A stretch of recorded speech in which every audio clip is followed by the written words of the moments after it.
ইরানে চলমান সরকার বিরোধী বিক্ষোভ দমনে সহিংসতাকারীদের বিরুদ্ধে কঠোর ব্যবস্থা নেয়ায় দেশটির উপর হামলার হুমকি দিয়ে আসছেন মার্কিন প্রেসিডেন্ট ডোনাল্ড ট্রাম্প। তার এই বক্তব্যের ফলে ইরানের বিরুদ্ধে যুক্তরাষ্ট্রের সামরিক অভিযানের আশঙ্কা দেখা দিয়েছে। এই পরিস্থিতিতে ইরানের দুর্বল আকাশ প্রতিরক্ষা ব্যবস্থা আবারও আলোচনায় উঠে এসেছে। গত বছরের জুনে ইসরায়েল ও যুক্তরাষ্ট্রের সামনে ইরানের আকাশ প্রতিরক্ষা ব্যবস্থার দুর্বলতা স্পষ্ট হয়ে ওঠে। সেবার ইরানের আকাশ প্রতিরক্ষা ব্যবস্থাকে ফাঁকি দিয়ে বারবার হামলা চালিয়েছে ইসরায়েল ও যুক্তরাষ্ট্রের স্টিলথ প্রযুক্তির যুদ্ধবিমানগুলো।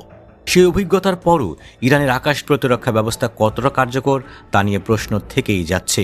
বিশেষজ্ঞদের মতে যুক্তরাষ্ট্রের কাছে থাকা স্টিলথ যুদ্ধবিমান, আধুনিক বোমারু ও ইলেকট্রনিক যুদ্ধ সক্ষমতার সামনে ইরানের প্রতিরক্ষা ব্যবস্থা এখনও নাজুক। বিভিন্ন গণমাধ্যমের তথ্য বলছে 2024 সালে ইসরায়েলি হামলায় ইরানের হাতে থাকা রাশিয়ার তৈরি S-300 আকাশ প্রতিরক্ষা ব্যবস্থা ধ্বংস হয়ে যায়। এরপর অবশ্য ইরান তাদের আকাশ প্রতিরক্ষা ব্যবস্থাকে নতুন করে সাজিয়েছে।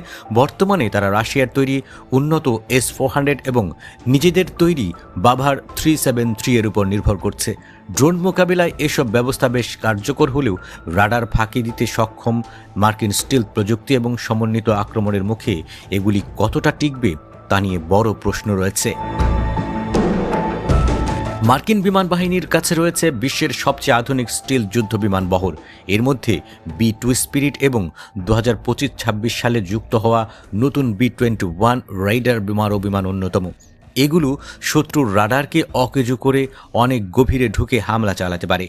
সাথে আছে F-35 যুদ্ধবিমান এবং উন্নত ইলেকট্রনিক যুদ্ধ কৌশল, যা মিসাইল ছোড়ার আগেই শত্রুর প্রতিরক্ষা ব্যবস্থাকে অন্ধ করে দিতে সক্ষম। গত যুদ্ধে S-300 আকাশ প্রতিরক্ষা ব্যবস্থা ধ্বংস হয়ে যাওয়ায় রাশিয়ার কাছ থেকে উন্নত সংস্করণের S-400 প্রতিরক্ষা ব্যবস্থা নেয় ইরান। S-400 এর রাডার 400 কিলোমিটার দূর থেকে স্টিলথ বিমান শনাক্ত করতে পারে। এছাড়া নিজস্ব প্রযুক্তিতে তৈরি বাভার 373 নামের দূরপাল্লার মিসাইল সিস্টেম। তাদের দাবি এটি রাশিয়ার S-300 এর চেয়েও শক্তিশালী এবং S-400 এর সমকক্ষ, যা পঞ্চম প্রজন্মের মার্কিন যুদ্ধবিমান ধ্বংস করতে পারে। এছাড়া খুরদাদ প্রতিরক্ষা ব্যবস্থাও রয়েছে ইরানের হাতে। 2019 সালে আমেরিকার বিখ্যাত গ্লোবাল হক ড্রোন ভূপাতিত করেছিল খুরদাদ প্রতিরক্ষা ব্যবস্থা।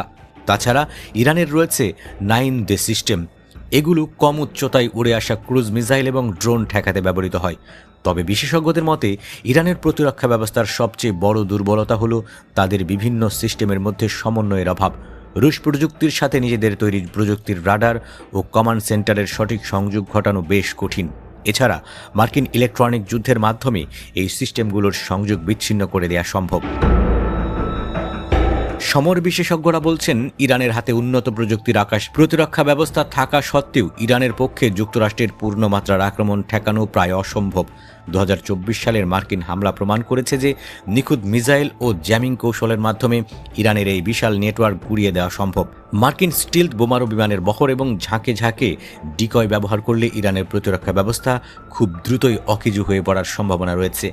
তাই যুক্তরাষ্ট্রের অত্যাধুনিক স্টিলথ যুদ্ধবিমানের বহরকে আটকানো ইরানের প্রতিরক্ষা ব্যবস্থার জন্য অসম্ভব বলেও মনে করছেন সমর বিশেষজ্ঞরা।